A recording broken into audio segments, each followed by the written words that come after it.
सुप्रभात विद्यार्थी। आज हम पाठ 15 इंग्लैंड जाने की तैयारी ज्ञानोदय हिंदी बुक से पठन करेंगे। ओके, आज ही हम उसके बारे में पढ़ेंगे। गांधी जी जब पढ़ने जाते हैं इंग्लैंड, उसके बारे में अध्ययन करेंगे।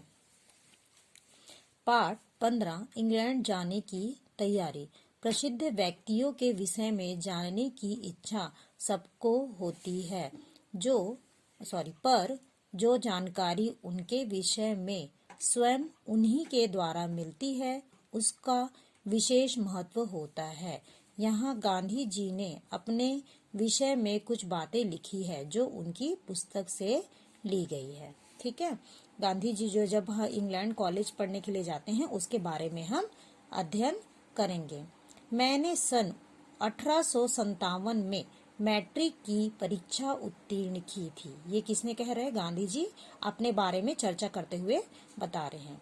देश की और गांधी परिवार की निर्धनता ऐसी थी कि अहमदाबाद और बम्बई जैसे परीक्षा के दो केंद्र हो तो वैसी स्थिति वाले गाठियावाड़ निवासी निकट के और सस्ते अहमदाबाद को पसंद करते थे।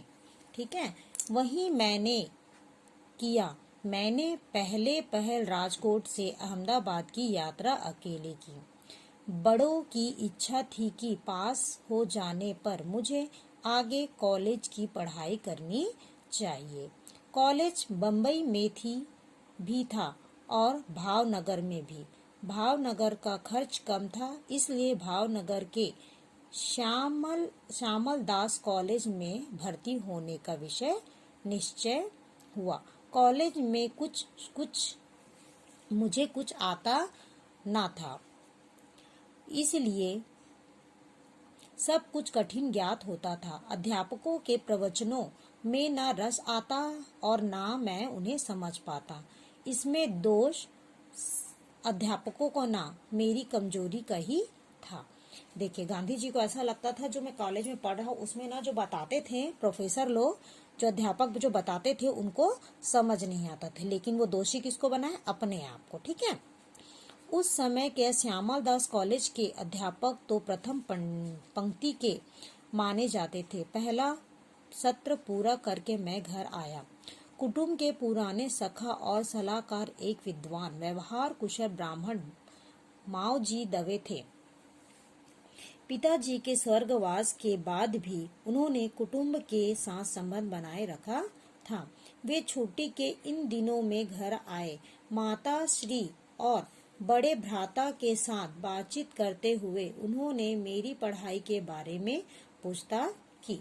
जब सुना कि मैं श्यामल दास कॉलेज में हूँ तो बोले, जमाना बदल गया है। आप भाइयों में से कोई कब गांधी ऐसा होगा जो हमें पानी पिलाए, उसमें हम अच्छा अन्न ग्रहण कराए, जो आकर हमारे सामने सिर नवाए, उसे हम उमंग के दंडवत प्रणाम करें। इसमें बोल रहा है कि कोई मतलब उनसे बड़े थे जो गांधी जी, वो बोल रहे हैं कि कोई मेरे परिवार में ऐसा कोई है इंसान जो हमें अच्छा खाना खिलाए या हमारे सामने बड़े मतलब दूसरे लोग हमारे सामने सिर झुकाए, उसका कुछ हमें कुछ मिलेगा, ऐसा करके पूछता है।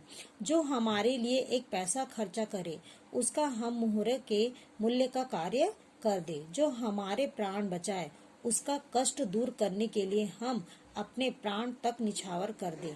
जो हमारा उपकार करे, उसका तो हमें मन वचन और कर्म से 10 गुना उपकार करना ही चाहिए। लेकिन संसार में सच्चा और सार्थक जीना ही उसी का है जो उपकार करने वाले के प्रति भी उपकार करता है।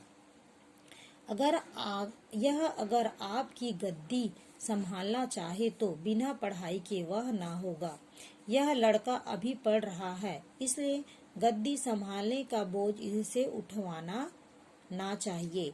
इससे 4-5 वर्ष तो अभी बीए होने में लग जाएंगे और उतना समय देने पर भी इससे 50-60 रुपए की नौकरी मिलेगी। दीवानगिरी ना, और अगर उसके बाद इसे मेरे लड़के की तरह अधिवक्ता बनाए तो थोड़े वर्ष और लग जाएंगे और तब तक तो दीवानगिरी के लिए अधिवक्ता, नेक्स्ट पेज में है,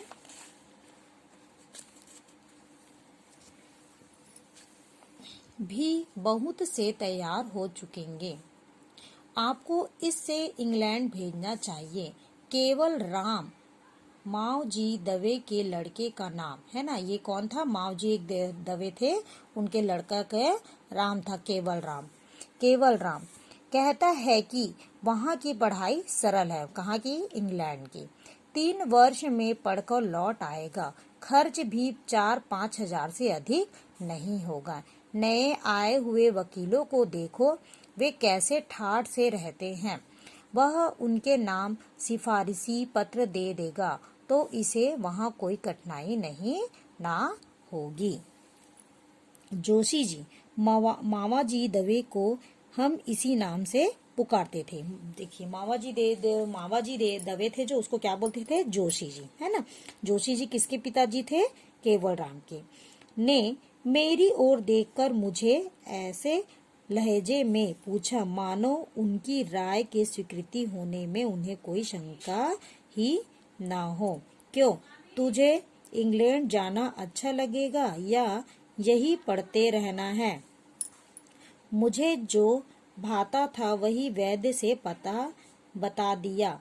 मैं कॉलेज की कठिनाइयों से डर तो गया ही था। मैंने कहा मुझे इंग्लैंड भेजे तो बहुत ही अच्छा है। मुझे ना लगता कि मैं कॉलेज से जल्दी पास हो सकूंगा, पर क्या मुझे डॉक्टरी सीखने के लिए ना भेजा जा सकता? मेरे भ्राता बीच में बोले, पिताजी को यह पसंद ना था।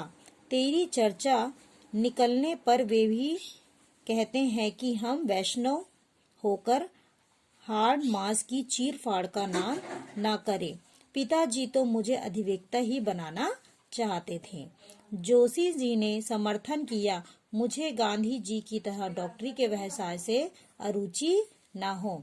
हमारे शास्त्र इस धंधे की निंदा ना करते, पर डॉक्टर बनकर तू दीवान ना बन सकेगा। मैं तो तेरे लिए दीवान पद या उससे भी अधिक चाहता हूँ, तभी तुम्हारे बड़े परिवार का निर्वाह हो सकेगा।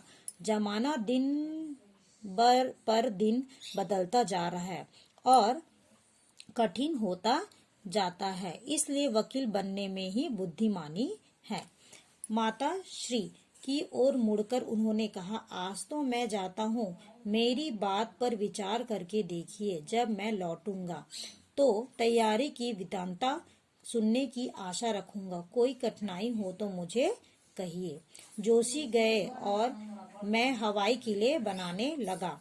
माता श्री कैसे समझती, उन्होंने सब तरह की पूछताछ शुरू कर दी थी। कोई कहता नौजवान लोग इंग्लैंड जाकर बिगड़ जाते हैं, कोई कहता वे मांसाहार करते लगते हैं, कोई कहता वहाँ शराब के बिना ले चलता ही नहीं। माता श्री ने मुझे ये सारी बातें सुनाई। मैंने कहा, पर तू मेरा विश्वास न करेगी। अगर ऐसा खतरा होता तो जोशी जी क्यों जाने देते? माता श्री बोली, मुझे तेरा विश्वास है, पर दूर देश में क्या होगा? उसकी माता थोड़ी घबराने लग जाती है। दूर देश में क्या होने वाला है उसके बारे में थोड़ा बोलती है। मेरी तो बुद्धि काम नहीं करती। मैं बेचारी जी स्वामी से पूछती हूँ। बेचर जी स्वामी मोड़ बनिया ने में से बने हुए एक जैन साधु थे। जोशी जी की तरह वे भी हमारे रायकार थे।